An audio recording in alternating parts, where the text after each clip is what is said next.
A primeira igreja bíblica de Araçatuba posta este vídeo para a edificação das pessoas que assistem, mas incentivamos você a sempre frequentar e participar do culto e ministérios em sua igreja local, seguindo a ordem de Hebreus 10:25, que diz: "Não deixemos de congregar, como é costume de alguns. Antes, admoestamo-nos uns aos outros, tanto mais quanto vedes que vai se aproximando aquele dia." O povo de Deus, um povo santo, é para ser, hein? Um povo santo. Vamos abrir nossas Bíblias ou seguir a leitura que é feita na revista e atualizada para ficarmos todos juntos. Em 1 Pedro capítulo 2, um texto bastante conhecido. Mas eu vou deixar vocês ficarem em pé mais essa vez, em reverência à palavra de Deus, para lermos esse texto. São 4 versículos apenas, mas eu quero convidar a congregação a ler comigo. Deixa eu aproveitar enquanto ele está preparando aqui. Minha esposa tem falado tanto sobre a necessidade de professores para o ANSE. E Deus tem abençoado o Ministério ANSE. Chegamos até 82, justamente na nossa ausência. E como nós vamos estar ausente nessa próxima sexta, pode chegar a 92. Mas não sei como. Não sei como que vai ter professores suficientes, porque já com o número que estamos tendo está sendo muito difícil. Irmãos, sejam voluntários para ajudar. Nós acabamos de cantar que nós estamos prontos para servir, para trabalhar. Não adianta cantar de boca, não. Tem lugar para quem quiser trabalhar. E a melhor obra que tem é a obra do Senhor. Amém? Se você demorar mais, eu faço até um apelo daqui a pouco. Hein?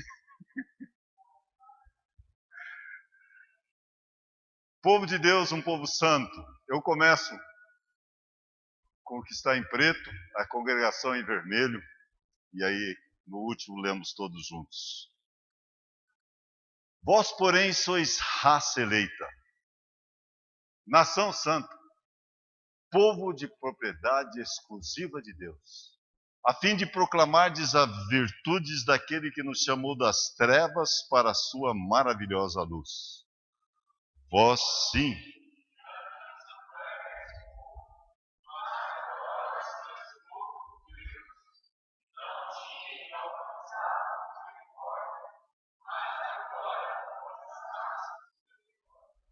amados, exorto-vos, como peregrinos e forasteiros que sois, a vos absterdes das paixões carnais que fazem guerra contra a alma, mantendo exemplar o vosso procedimento no meio dos gentios, para que naquilo que falam contra vós outros, como de malfeitores, observando-vos em vossas boas obras, glorifiquem a Deus no dia da visitação. Bondoso Deus e Pai, temos um texto precioso, às vezes conhecido demais e pouco praticado. Pai, nós temos privilégios tão grandes. Somos povo de Deus, povo de propriedade exclusiva de Deus. Mas nós temos com isso responsabilidades que, Pai, nós estamos aqui na terra para cumprir essas responsabilidades. Nosso tempo é breve aqui. Cantamos hoje sobre a tua volta e queremos sim que o Senhor volte logo para nos buscar. Mas enquanto isso, queremos estar trabalhando para o Senhor, envolvidos na maior obra do mundo. Pedimos que o Senhor possa aquecer nosso coração, para que juntos possamos ser um povo santo, mas um povo que brilha no meio das trevas. Oramos em nome de Jesus. Amém. Podem se assentar. O título da nossa meditação está ali. Um povo de Deus, um povo santo. Já pensou? Olha do lado. Povo santo que você está olhando? É. O povo de Deus, um povo santo. A comunhão com um Deus santo produz um povo santo. A comunhão com Deus Santo produz um povo santo. Se nós vivemos em comunhão com Deus, nós vamos buscar essa santificação.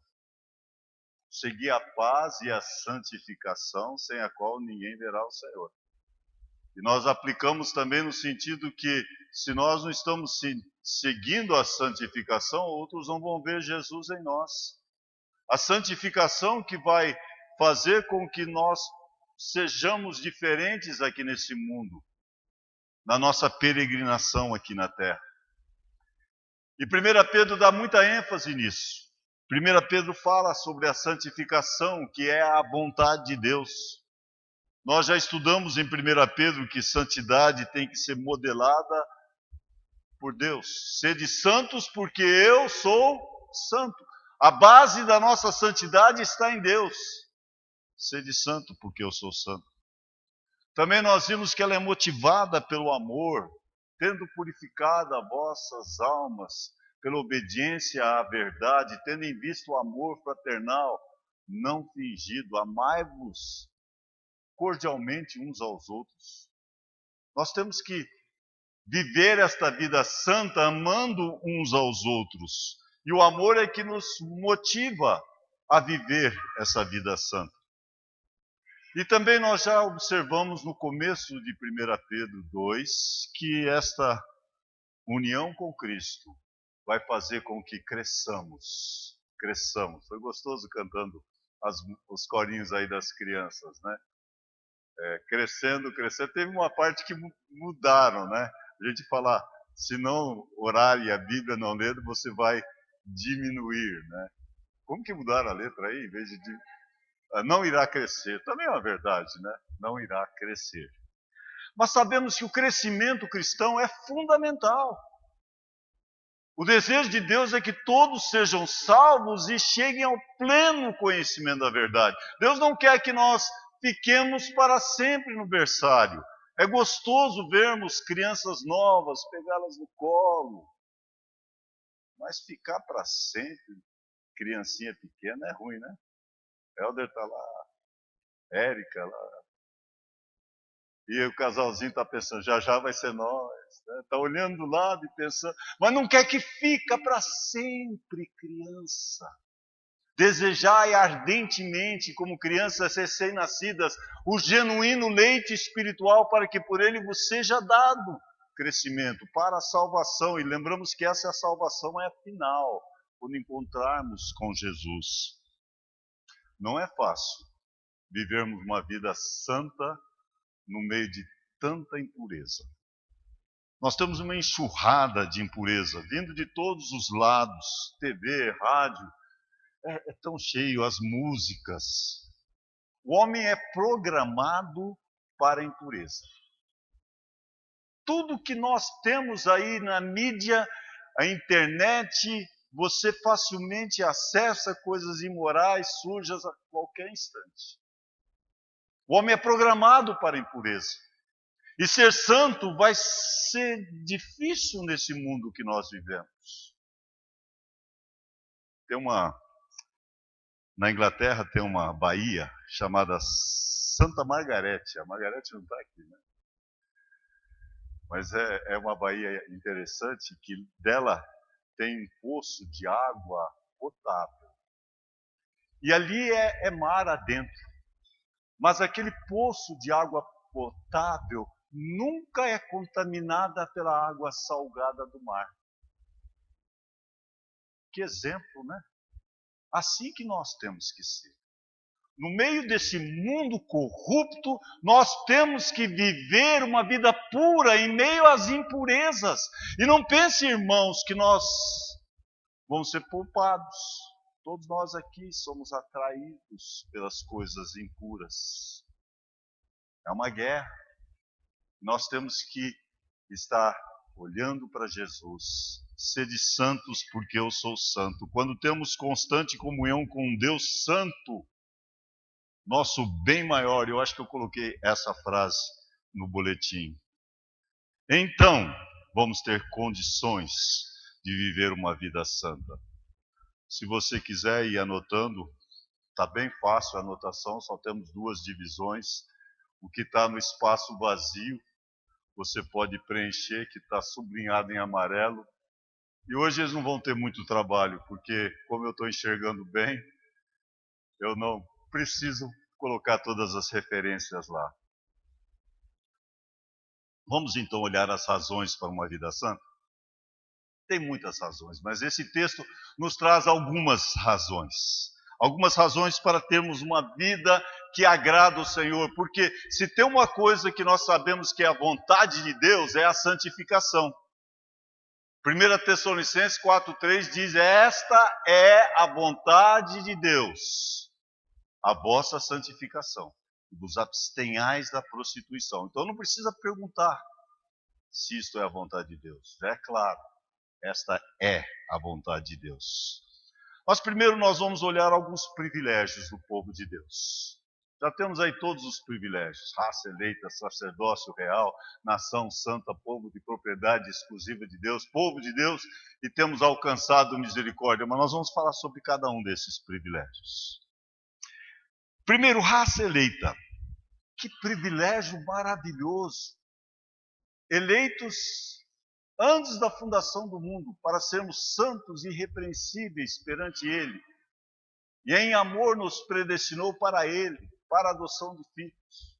Nós somos eleitos antes da fundação do mundo, escolhidos, somos uma raça eleita. E estas frases, cada uma delas se refere primariamente a Israel, mas depois aplicado para nós. Nós não podemos dizer que nós somos só o Israel de Deus, não.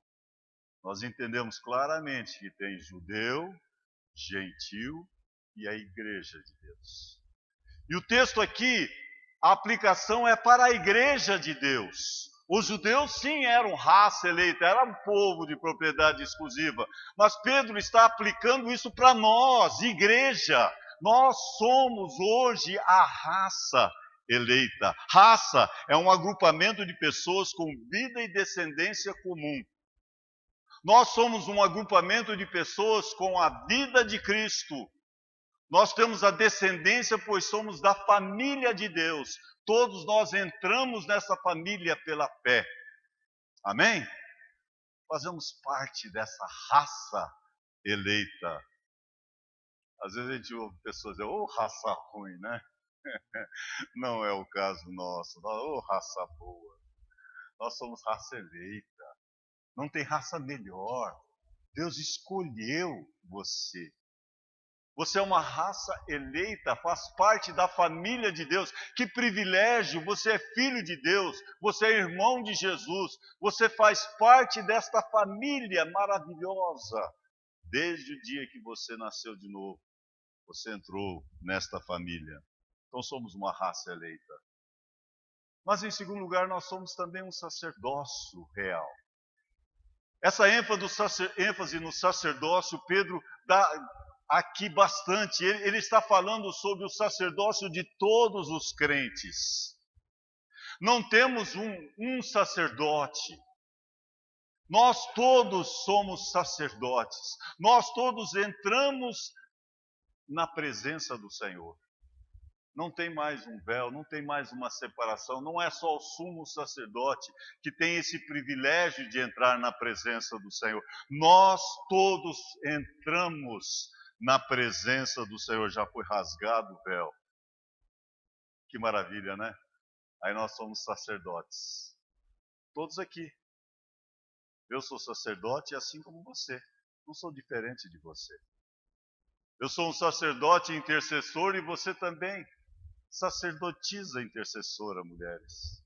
Todos que oram um pelo outro estão fazendo essa função de sacerdotes reais. Que privilégio é esse?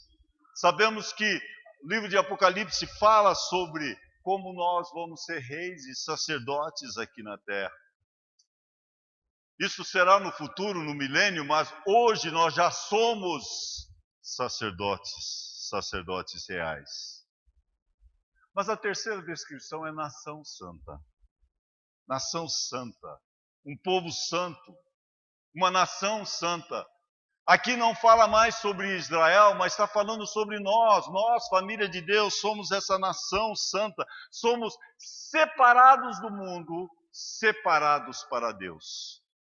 É o sentido da palavra santo, ser separado, separado do mundo, separado para Deus. Somos santos. Êxodo 19:6 fala sobre o povo de Deus, escolhido para ser santo. Nós também somos hoje povo de Deus, escolhidos para sermos santo. Fazemos parte dessa nação santa. Mas daí vem a palavra que eu acho mais linda desse texto: povo de propriedade exclusiva de Deus. Israel é isto no Velho Testamento. Hoje nós somos isto. Nós somos povo de propriedade exclusiva. Gente, pensa, você é exclusivo de Deus.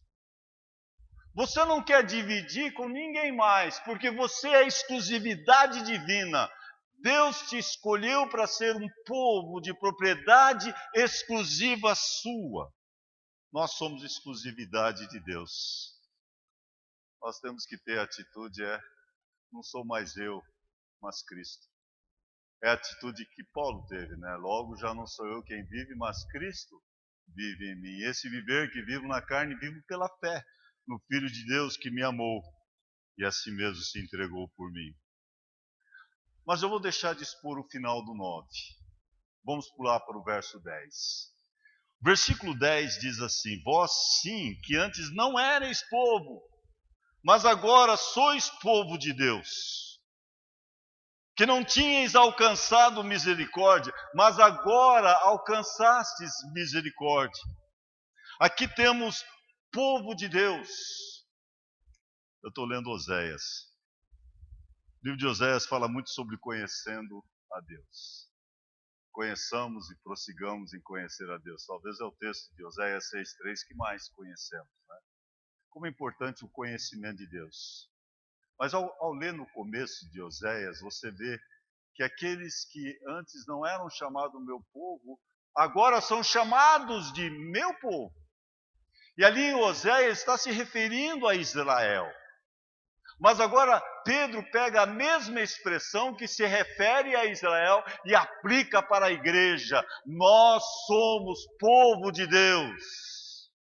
Mas o povo de Deus tem que ser um povo santo. Amém? É gostoso falar assim, nós somos povo de Deus. Mas tem dever. O povo de Deus tem que ser santo. Veja ainda no versículo 10 que diz que nós alcançamos misericórdia. Diz assim: sois povo de Deus, que não tinhais alcançado misericórdia, mas agora alcançastes misericórdia. Nós alcançamos a misericórdia. Pela misericórdia de Deus nós não vamos para o inferno. Nós falamos tanto essa diferença entre graça e misericórdia. Pela graça de Deus nós vamos para o céu. Pela misericórdia de Deus nós não vamos para o inferno. Nós fomos alcançados por essa misericórdia. Ó, profundidade do conhecimento de Deus, da misericórdia de Deus, da sua riqueza, tanto da sua sabedoria como do seu conhecimento. Quão insondáveis são os seus juízos. Nós não merecemos misericórdia. Tem alguém aqui que merece essa misericórdia? Nós merecemos o inferno. Nós praticamos o pecado. Nós somos perversos. Nós falamos palavras más. Nós andamos em caminhos errados. Todos nós andávamos desgarrados como ovelhas. É o retrato nosso, mas alcançamos misericórdia. Graças a Deus. Eu gosto muito da descrição do negro americano, falando como ele foi salvo. Ele disse, estou vendo o mais escurinho ali, né? Talvez ele descreve isso. Como que você foi salvo? Eu corri de Deus, mas Deus correu mais rápido do que eu e me alcançou. Nós fomos alcançados pela misericórdia de Deus. Ninguém é salvo por si. Salvação vem de Deus. Nós fomos alcançados. Que privilégio que o povo de Deus tem Vamos ler juntos todos esses privilégios? Nós somos raça eleita, sacerdócio real, nação santa, povo de propriedade exclusiva de Deus, povo de Deus, e alcançamos a misericórdia. Privilégio. Mas sempre nós gostamos de falar que quando tem privilégio, tem também o quê? Responsabilidades. Com os privilégios vêm as responsabilidades, e as responsabilidades são bem claras aqui. Vou voltar para o final do verso 9. Eu já coloquei tudo aí, não precisa ficar mudando, você só completa para ajudar você a lembrar. O povo de Deus, um povo santo, tem responsabilidades. Que responsabilidade que nós temos? Primeiro, nós temos a responsabilidade de proclamar as virtudes de Deus. Quando acaba de descrever aquelas posições maravilhosas que temos em Cristo, daí diz, para proclamardes as virtudes daquele que nos tirou das trevas para a sua maravilhosa luz. Olha, não tem esse negócio de crente secreto, não. Nós temos que abrir a boca. É só de vez em quando. Toda hora é hora de falar. Desde que você está vivendo. Mas tem muita gente que dá desculpa, o importante é minha vida. Minha vida fala mais alto do que as minhas palavras. Eu tenho que tomar cuidado com essa frase, porque há muitas pessoas que só testemunham com a vida e dizem, não preciso falar. Precisa sim. Se você não falar, as pedras clamarão. Fala e não te cales. Quem irá aos campos trabalhar? Fala e não te cales. Eduardo pisou bem no nosso calo nisso. Nós temos que proclamar, antes santificai a Cristo como Senhor em vosso coração, estando sempre preparados. Cada um que está aqui tem que estar preparado para falar. Você não pode testemunhar só com a vida, você precisa de falar. Você precisa de dar um folheto, você precisa explicar a salvação. Como que as pessoas vão ser salvas se não ouvirem? Como ouvirão se não há quem pregue? Precisa proclamar. Irmãos, nós temos o privilégio de proclamar as virtudes de Deus. As virtudes. Quando pensamos nas virtudes, nós podemos pensar em todos os atributos divinos, o caráter de Deus, santo, santo, santo. Se você ama a Deus, você quer falar para os outros. Conhecendo-o melhor, nós vamos amá-lo mais, mas nós não vamos só ficar guardando isso para nós vamos proclamar as virtudes de Deus. É uma responsabilidade. Ai de mim se não pregar o Evangelho. Tinha uma lavadeira que fazia um trabalho muito bom lavando roupa. Uma das coisas que sempre observavam dela é que ela nunca ficava impaciente. Acho que todos nós aqui temos caído nesse pecado de impaciência, né? E quando ela chegou a testificar, várias pessoas receberam a Jesus como Salvador. E foi dito dela o seguinte: o magnetismo gentil de sua vida foi que me atraiu a Cristo. Nós somos pequenos cristos, pequenos cristos. Nós temos que atrair pessoas para Jesus. Mas muitas vezes, ao invés de atrair, nós repelimos. Pessoas não querem conhecer a Cristo porque, para ser um crente como aquele, eu não. Sua vida tem que falar alto, sim. Mas quando fala alto, aproveite e fale de Jesus para as pessoas. Mas em seguida ele fala sobre vivendo como peregrino e forasteiro. Nós já explicamos o verso 10, então pulamos para o começo do verso 11, que diz: amados, olha que carinho que Pedro tem para nós.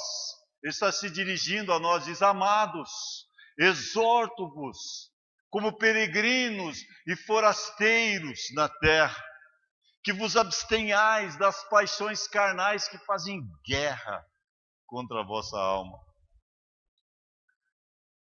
Essa semana eu estava Eu sempre ouço um pregador chamado Davi Jeremias. É sempre naquele horário das 11h30. Às vezes eu confesso, dou umas cochiladas.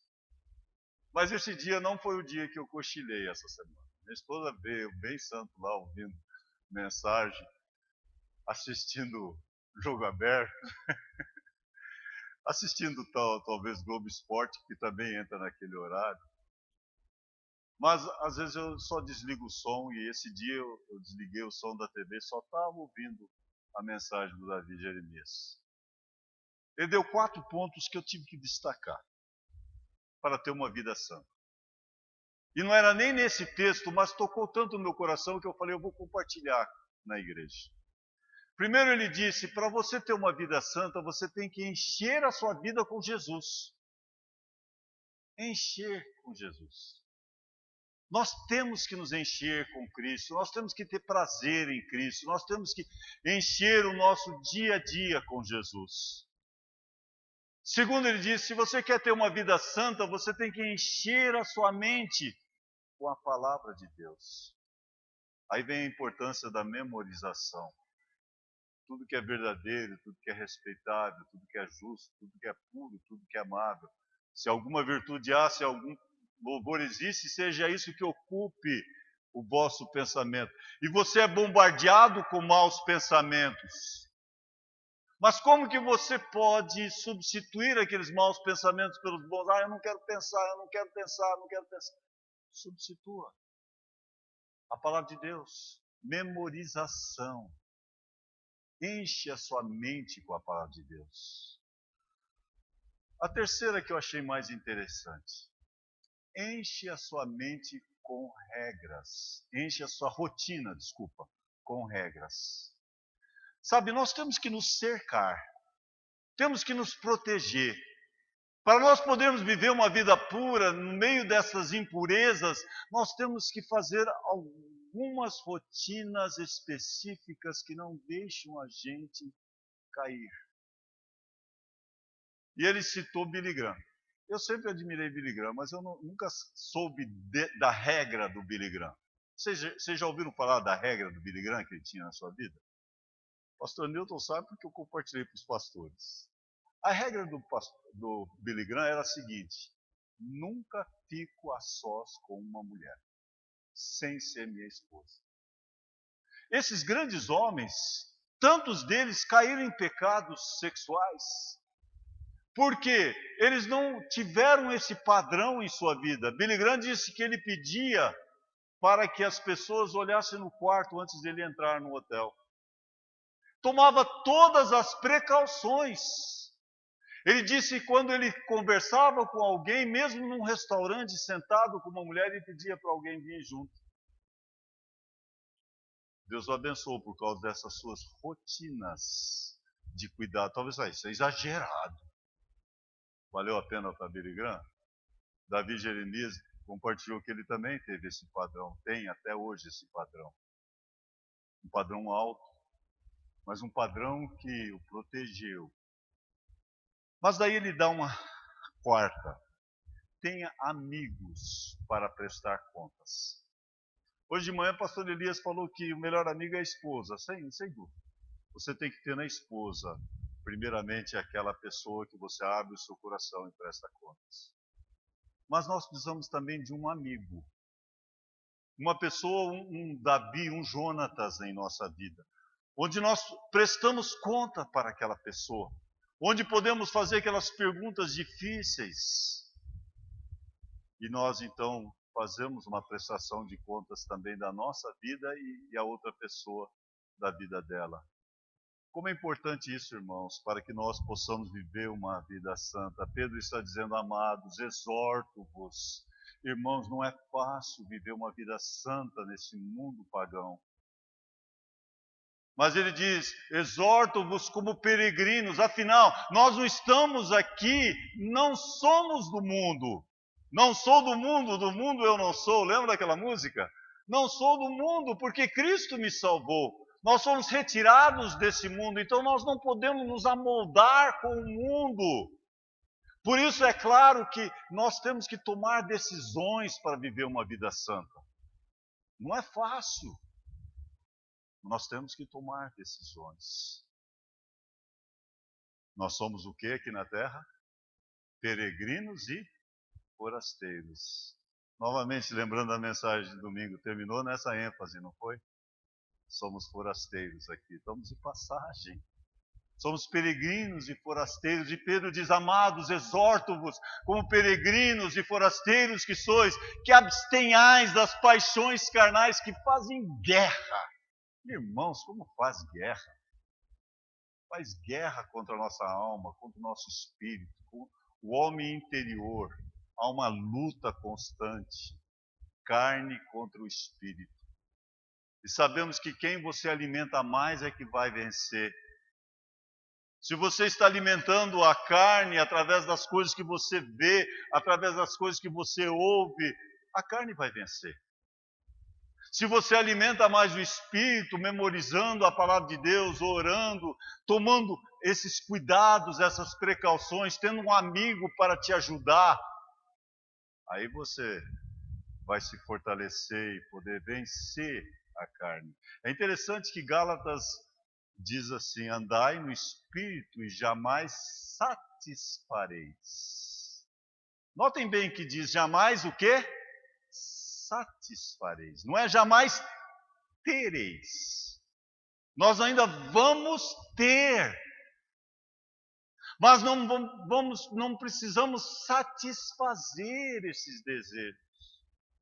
Amados, exorto-vos como peregrinos e forasteiros que sois, que abstenhais das paixões carnais que fazem guerra contra a alma. Gosto daquele corinho que a gente canta às vezes em várias línguas, né? Aqui não é meu lar, um viajante sou, meu lar é lá no céu. Nós temos que viver como peregrinos aqui, como forasteiros aqui na terra. Nosso lar é lá no céu. Abster das paixões carnais. Mas estou fechando já, falta só o verso 12. O verso 12 também é maravilhoso. Mantendo exemplar, mas é cumprido. Mantendo exemplar o vosso procedimento onde? No meio dos descrentes. Olha, nosso procedimento entre os crentes, às vezes não é exemplar. Mas veja, nosso exemplo maior tem que ser ali nesse mundo incrédulo, onde precisa de luz, é lá nas trevas. Lá precisa se manter uma conduta exemplar. E o verso 12 diz: mantendo exemplar o vosso procedimento no meio dos gentios, para que naquilo que falam contra vós outros, como de malfeitores, e muitas vezes vão. Billy Graham disse que ele tomava essas precauções, não era só para não cair em tentação, mas também para não ter fofoca.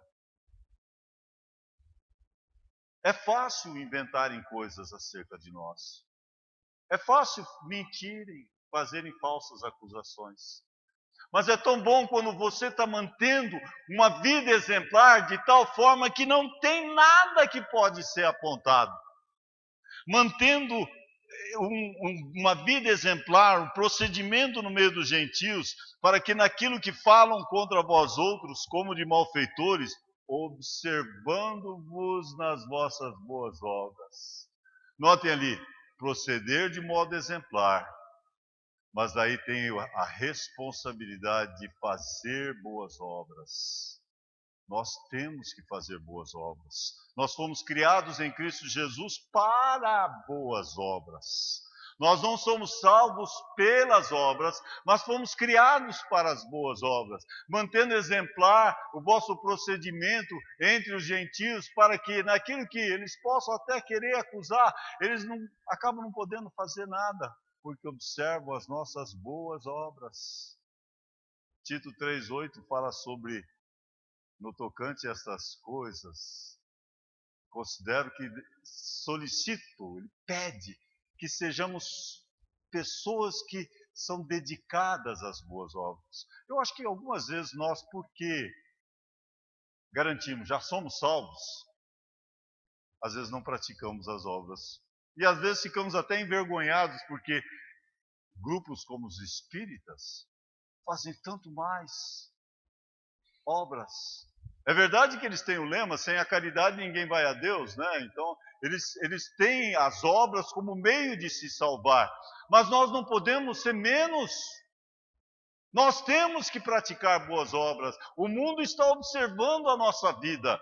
E nossa vida tem que ser uma vida exemplar e uma vida que pratica boas obras, para então glorificarmos a Deus. O verso 12 termina: servindo, observando as vossas boas obras, glorifiquem a Deus no dia da visitação. Hoje, o pastor Elias lembrou aquele texto em 1 João 2:28. Nós não queremos, na volta de Cristo, afastar como? Envergonhados, né? Na volta de Cristo. Queremos poder, naquele dia glorioso, aquele dia da visitação, do encontro com o Senhor, nós estarmos uma vida que glorifica o Senhor, uma vida que honra o Senhor. É isso que nós queremos no nosso viver diário, na nossa peregrinação. Justino Mártir disse o seguinte: quando ouvi dizer que os cristãos eram acusados, e vi como eles eram destemidos ante a morte e tudo que considera temível, fiquei certo que eles não viviam em impiedade e no amor aos prazeres. Só pelo fato dele enxergar que aqueles cristãos estavam prontos até para morrerem, Justino Mártir viu que eles não estavam vivendo para os prazeres, mas estavam vivendo mesmo para Deus. E isso foi que influenciou a sua conversão. Tem muitas pessoas que já ouviram bastante a palavra, mas precisam ver a palavra vivida. Nós temos que ser a Bíblia que o mundo vai ler. Nós temos que, através da nossa vida, manifestar Jesus, para que no dia da visitação, no tribunal de Cristo, nós não passemos vergonha. Sabemos que somos salvos, sim, mas é vergonhoso nos apresentar diante de Deus sem nenhumas obras, sem ter feito nada para o Senhor. Temos tantos privilégios, não temos? Mas com os privilégios vêm as responsabilidades. Vamos ser um povo santo, um povo que não é só o povo de Deus, mas um povo santo que glorifica a Deus através da sua vida. Lembrando que a comunhão com Deus Santo produz um povo santo. Vamos repetir isso juntos? A comunhão com Deus Santo produz um povo santo. A falta de comunhão. As iniquidades fazem separação entre nós e nosso Deus. Para o incrédulo, é separação de Deus. Para o crente, é separação da comunhão. Mas sabemos que para termos esta comunhão, nós temos que viver com os nossos pecados confessados. Tem pecado em sua vida atrapalhando a comunhão? Confesse. Quando encobrimos a nossa transgressão, nós não vamos prosperar. Mas quando confessamos e deixamos, nós vamos alcançar misericórdia. E no dia a dia isso acontece também. Nós sujamos os nossos pés. Nós já fomos lavados completamente pelo sangue de Cristo. Mas no nosso caminhar ainda sujamos os pés. E aí nós temos que confessar. Ser um povo santo. Um povo separado para Deus. Cada privilégio vem junto uma responsabilidade. Você está vivendo para Deus? Eu queria só repetir essas 4 coisas que o pastor Davi disse. Tem um coração cheio de Jesus. Enche o teu coração com Jesus. Enche a sua mente com a palavra de Deus. Leia diariamente a palavra de Deus. Medite nela. Memorize a palavra de Deus. Tenha uma rotina de regras. Você fala, não, eu não estou sobre a lei, mas você na graça tem que manter, tomar todo o cuidado. Todo o cuidado é por pouco. Mantenha a distância de qualquer tentação. Todos nós somos suscetíveis a cairmos em tentação. Não vos sobreveio tentação que não fosse humana, mas Deus é fiel, não permitirá que sejais tentados além das vossas forças. Não vem com essa desculpa, a tentação foi forte demais. Deus sempre dá um escape. Aproveite esse escape que Ele oferece. Mas faça uma rotina onde você está tomando o cuidado devido para não cair. E finalmente, tem um amigo cristão para te ajudar, como ferro afia o ferro, assim um amigo, seu amigo. Alguém que você pode orar junto, que você pode compartilhar junto. Vamos orar. Bondoso Deus, nós somos muito privilegiados. Nós somos povo de propriedade exclusiva de Deus. Que privilégio tão grande. Mas junto com isso nós vimos como nós somos responsáveis também. Nós temos responsabilidades que, como povo de Deus, temos que ser esse povo santo. E não é fácil, Pai. Pedimos que Teu Espírito, que é o Espírito Santo, possa estar operando em nossa vida, para que sejamos santos e separados para Ti, e assim proclamemos em bom e alta voz o nome santo de Jesus Cristo. É no nome dele que nós oramos agradecidos. Amém.